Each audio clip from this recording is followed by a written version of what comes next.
From these movements and the helicopters you're seeing, also pay attention to what's just happened right now. Because this says, well, it could be an exercise. It could be whatever you want, right? In the end, I say Puerto Rico is part of the United States. They have a base there. So, well, maybe it could be anything. But what I'm about to show you is not just anything. According to the reports, Pete Hegseth should be arriving right now. And the one next to him is also Mr. Hegseth, the Secretary of War and the Chief of Staff, General Kane.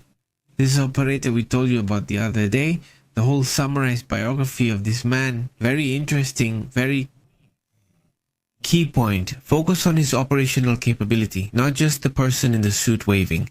No, that man back there is General Kane. He almost goes unnoticed in all the photos, always in the background. And when you start realizing who John Daniel Racing Kane is, Kane Racing is like his nickname, right? He's an operative character, a person that when you see him there in the picture, it means real operations are involved, not just for show or play, right? We have to remember that he has another characteristic that he doesn't care whether they're Republicans or Democrats or anything like that. He works without drawing attention and always with operations and operations that are always safe. They've had very long operations, for example, in Iraq during the wars that were reported over there. Out of 100 operations, no Americans died. So this Trump, let's say he values him a lot and has given him a pretty important position as Chief of Staff. That's all, according to what's reported. This 4-star general, by the way, sorry, not a 4-star general. A general who doesn't really care much about that issue either, but rather a general who has operated more on the ground. He's not a politician, but an operator. He's the first chief of staff who operates, not being so political, but rather being Galin, who's involved in the actions. He was Associate Director of Military Affairs at the Central Intelligence Agency from 2021 to 2024, giving him intelligence experience. He is the one who carried out the recent attack against Iran in June, in which these nuclear programs were bombed. This whole issue then has a characteristic. It's stealthy, it operates, and it tends to attack with the least possible risk and in the most precise way possible. These aren't those huge large-scale attacks with lots of troops. Nothing like that. The fact that both General Kane and the Secretary of State, the one wearing the cap, are coming to Puerto Rico really draws a lot of attention. Obviously, there's the governor of Puerto Rico welcoming Pete Hegseth and of course General Kane. The governor of Puerto Rico reports that their visit is about the fight against the drug cartel perpetuated by the narco dictator Maduro. Could it be any more direct? They're clearly not coming here for a meeting or vacation. No. What we're talking about here is that there's a movement happening and they're already there. Secretary and Chief of Staff inside Puerto Rico, just a few kilometers from where Maduro is. Looks like something's coming, right? Can you see it? Here is the account of Jennifer Gonzalez, the governor of Puerto Rico. Well, talking about the honor and the welcome they're giving to Pete Hegseth, obviously. And well, on her account, she posted this moment where she welcomes the Secretary of Defense in Puerto Rico. Well, this is so much that it's heading toward a movement soon. I mean, we're already talking about the Secretary of State. We're talking about the fact that he's in Puerto Rico and that he's there because of, let's say, the offensive against the Maduro regime, basically. But anyway, on the other hand, what is Maduro doing? I mean, what's he up to, right? What's he playing at, right? Well, let's get into the details. First of all, well, we're live. Thank you for commenting, for leaving your comments here. Thanks to the whole community that sent us a super chat and supports us. This news information channel, international. Look, Maduro is aiming for, well, a strong response, they say. From this point, the Maduro regime is challenging Trump with a military operation. Venezuela launches a major military deployment along its coasts and borders in response to the expanding United States anti-drug operation in the Caribbean. Maduro claims the offensive is sovereign and not a response to Washington's pressure. This is a national operation against drug trafficking, the president assured. Whether he acts on his own or under Trump's pressure, he's acting against organized crime. One day it just struck him, and after years of inaction, he finally said, "Now I'll do it." The Minister of Defense, Vladimir Padrino, declared, "No one is going to come and do the work for us," making it clear that they will not allow foreign interference in their territory. The change in approach by the Venezuelan government is evident. They escalated from accusations to deploying military force. Yesterday we mentioned it. 25,000 more troops, twice as many as were at the border. For example, in Colombia, reports say most Venezuelan soldiers are deployed in states near the Caribbean. That's where the focus is. That's where the situation is heading right now. Let's move on to other facts, other important information as well. What's happening in the world? Let me tell you about the prank that Vansky pulled, right? Vansky posted this image hitting a person who is protesting in front of the court, at a court by the way, in London, in front of the court. He put this image there. This obviously looks like a criticism of this idea of the English putting people in jail. Those protesting about Palestine said, let's see after the law was passed. It's just that when you protest in favor of Palestine, well, it's because there are terrorist groups there. Claiming that protesting supports terrorist groups is inaccurate. If you're protesting for civilians, it doesn't mean you're supporting terrorists. I mean, the point is that they didn't want to see it that way. And the courts of justice, well, they simply acted against the people, detaining 900 people. So, well, yeah. A day later, this image by Vansky appears, showing a judge hitting society, the people who want to protest, who don't agree with what's happening at home.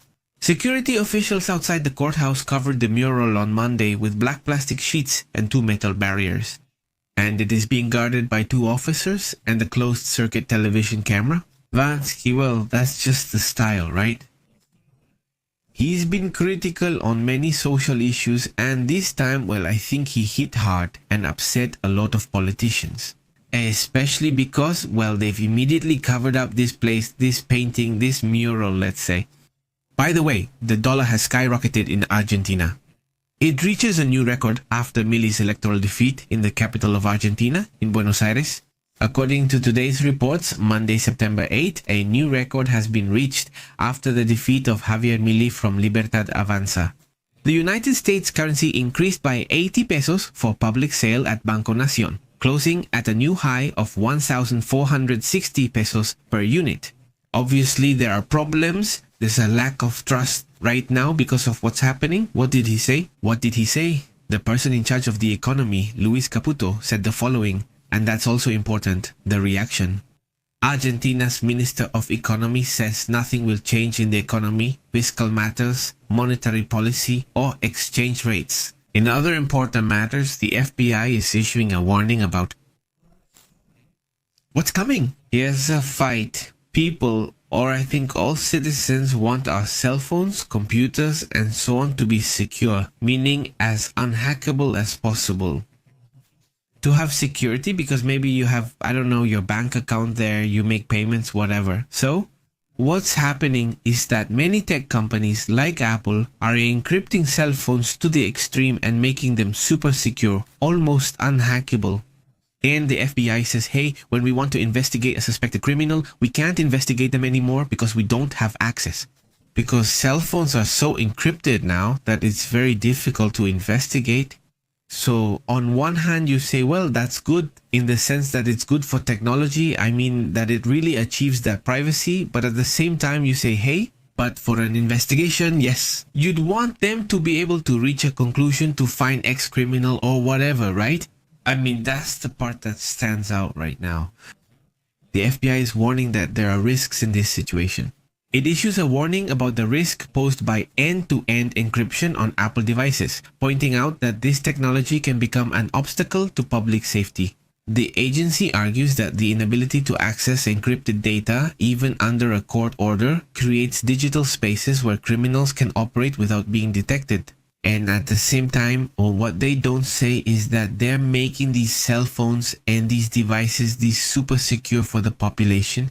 That means that if the FBI can't hack them, then many potential criminals can't hack them either. Society is safer. They're not saying that thanks to that society is safer. Of course, you won't be able to catch a few, but most people will be safer. I mean, there it is. It's a very interesting topic, the topic. Well, another important issue, the United States is seeking for the Organization of American States to support an anti-gang force in Haiti.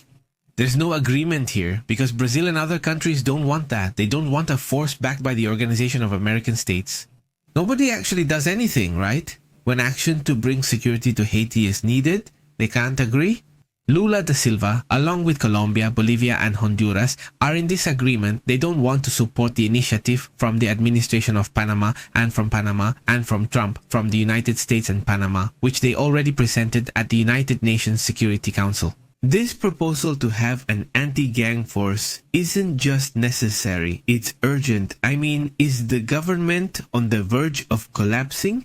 And here they're agreeing that no, they don't want to be sent an anti-gang unit because there has to be some action, something has to be done. Things can't just be left like this every time in Panama. No children to be forced into forming bigger gangs.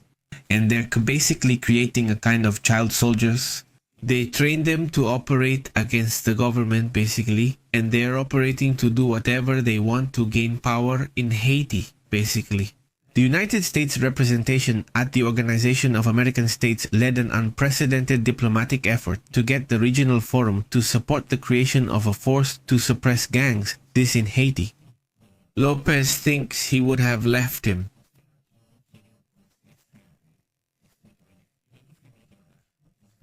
Junta de Angyo.